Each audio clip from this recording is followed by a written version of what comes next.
My name is Carolyn Bloodworth. I am retired after 42 years at Consumers Energy.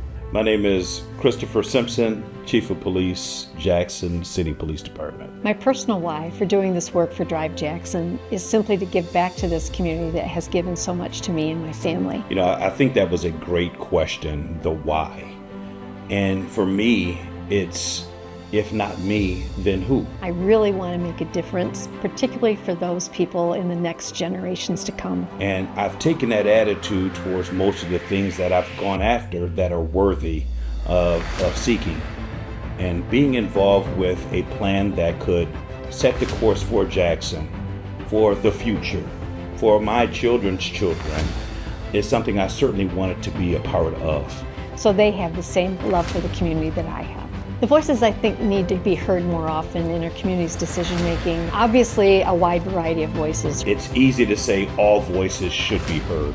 But for a project like this and pushing the future forward, I think it takes a multitude of voices to get that done. But I think most important today is those folks who are ages 20 to 40 years old. They're making decisions about their lives, choosing where they want to work, where they might want to live, whether it's buy their first home or rent an apartment. The voices that need to be heard are from every point of the community because they live in the community and they should have a voice in what the community should look like in the future. They're making a decision for their family, where they want to raise their family or where they want to send their kids to school. So their voices are really important because they're looking for things here in this community. And those decisions are really vital. And so we need to be able to hear from them and what they're looking for so that community decisions can be made to help respond to their needs. And nobody should be left behind.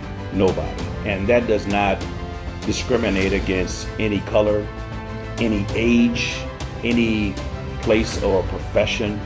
It should include everybody who is devoted to this community. When I imagine Jackson 20 years from now, what I hope to see is people who look back and say, wow, those folks in 2025 did the right thing by creating a plan, creating a vision for this community, because so many things have been able to come to fruition. I am hopeful to see what I've seen in other vibrant communities. I would like to see an economic atmosphere that is thriving, an economic atmosphere that produces recreation, that produces education, that produces a safe environment. The community recognizes and understands what it takes to collaborate and work together to achieve goals. And I see a community that is thriving and is making a difference every day. I think for me, the one big thing I hope this plan makes possible is it provides an opportunity for people to see that anything is possible if we can work together. This plan is going to bring us all together and look at this community in a positive way. We have a bit of an identity crisis here in Jackson. We always tend to think negatively, and that stymies our ability to think about what's possible. There's no doubt what I do for a living. Being in the military for 30 years, policing for over 30 years, my heart and passion is making sure safety is paramount in the community that we live in. I want a safe community. So if we can work together and work positively towards some common goals, I think we're going to get far greater results. I think a thriving Jackson looks like, for me, I think there's 5 key pieces. That first piece is governmental coordination, cooperation, communication. Governments at every level need to be working together and humming smoothly together to move all of our communities forward together. I want people to be able to walk around and feel comfortable in the places or spaces that they live and they frequent.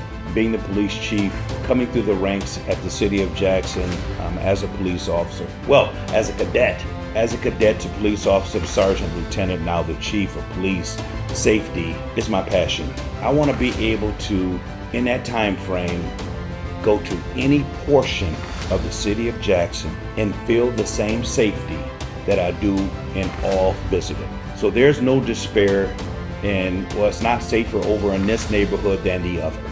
If it was one thing I hope that this could accomplish was putting us on a roadmap to make sure that through that economic piece, people have that same opportunity to walk around, they have the same opportunity to visit parks without fear of their safety being in jeopardy. I think it also includes a strong educational system, pre-K through college, We need to make our students and our children successful so they can make great citizens later in life, and they can also be able to be part of the labor market, hopefully here in Jackson. We collaborate together, and our educational foundations are good, meaning that people graduate high school from here, they either go to the colleges here, they go away, but they come back. Because they come back to the county that they were raised in, and they want to continue passing that baton to the next generation to make our county even greater. I think it's also important that a thriving Jackson has a thriving business community. We are looked for economic development. Businesses are growing and they're thriving, and they're able to find the talent they need to continue to grow. It also needs a strong nonprofit sector.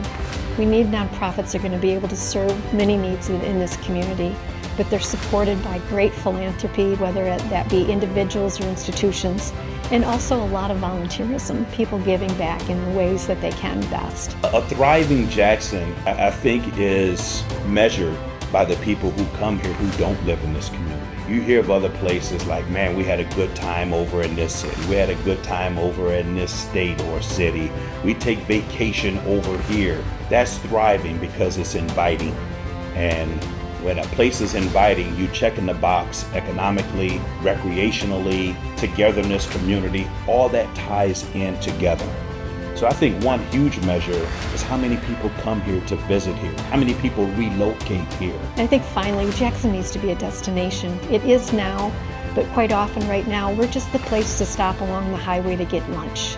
Jackson needs to be more than a place where people stop for lunch. Jackson needs to be a destination for people to come to choose to live here, to work here, raise their family, and enjoy the seasons of their life. Jackson is a place for them to spend their lives and enjoy this community.